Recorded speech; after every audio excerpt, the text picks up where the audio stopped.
Over 4 long, brutal years, World War I's trench warfare on the Western Front ground on. But to the east, a remarkably different war was fought. A war of movement, of dramatic gains and losses, of huge armies on the march, of terrain which required everything from camels to skis. In this war, one great empire, Austria-Hungary, was destroyed. A second, Russia, was captured by revolution, its royal family murdered. The war on the Eastern Front would reshape the map of Europe forever.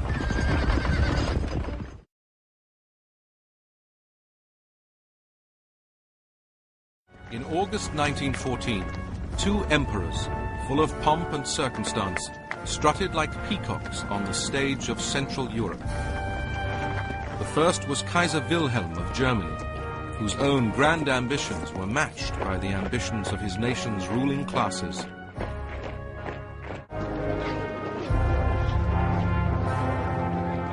The second emperor was Wilhelm's ally, Emperor Franz Joseph of Austria-Hungary, a deeply reactionary autocrat presiding over a court crumbling from intrigue and division. These 2 emperors of the Central Powers were opposed on the Eastern Front by a third emperor, Tsar Nicholas II of Russia.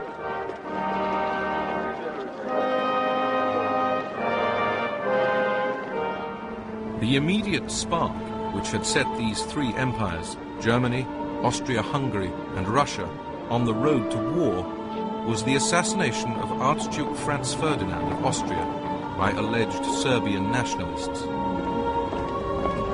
When war broke out in August 1914, the Eastern Front campaign moved swiftly. Austrian troops invaded Serbia. Russia, Serbia's ally, invaded both Germany and Austria. The Austrians quickly retreated before the Russians, losing key fortress towns. For the ordinary Austrian soldier, it was demoralizing.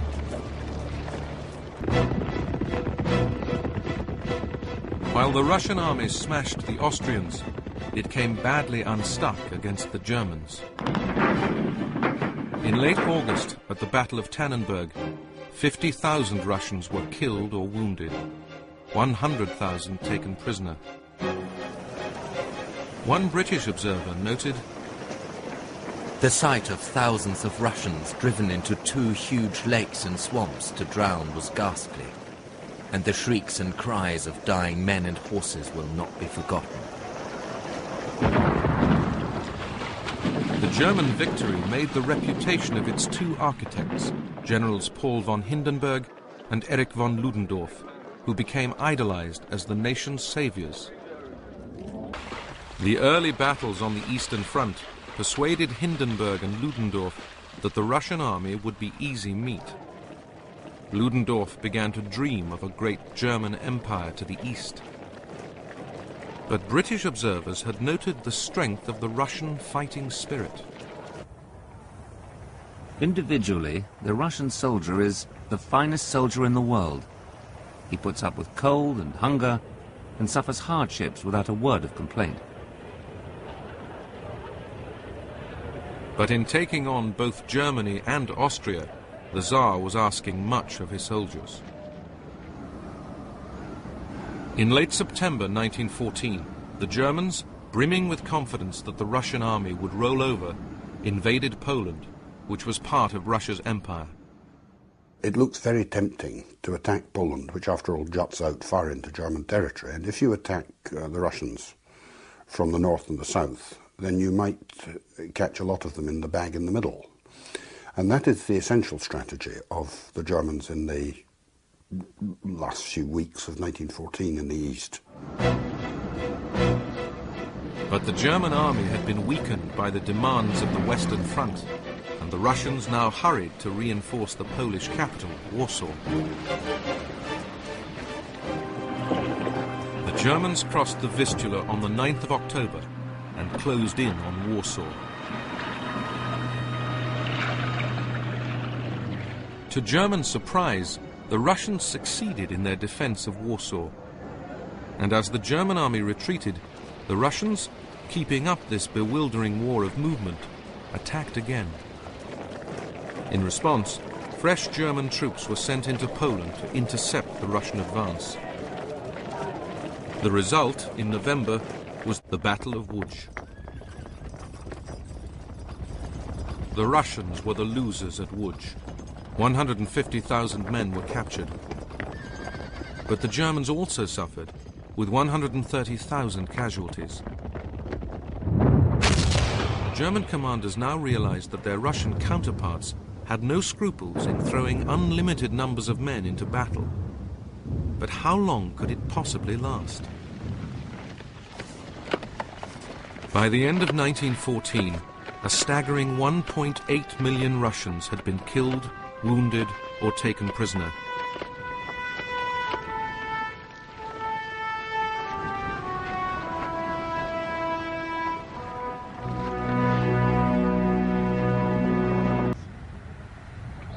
In early 1915, with stalemate on the Western Front, the German High Command decided to go for a quick victory in the East.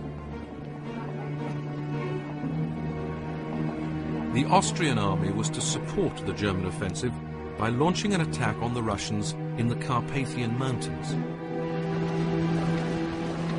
It became a terrible grind for the Austrian soldiers as they got bogged down in the cold and the deep snow.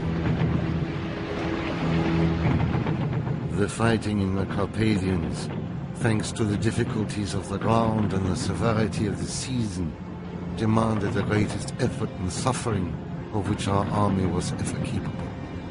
Those who have not taken part in it can have no idea of what a human being is capable.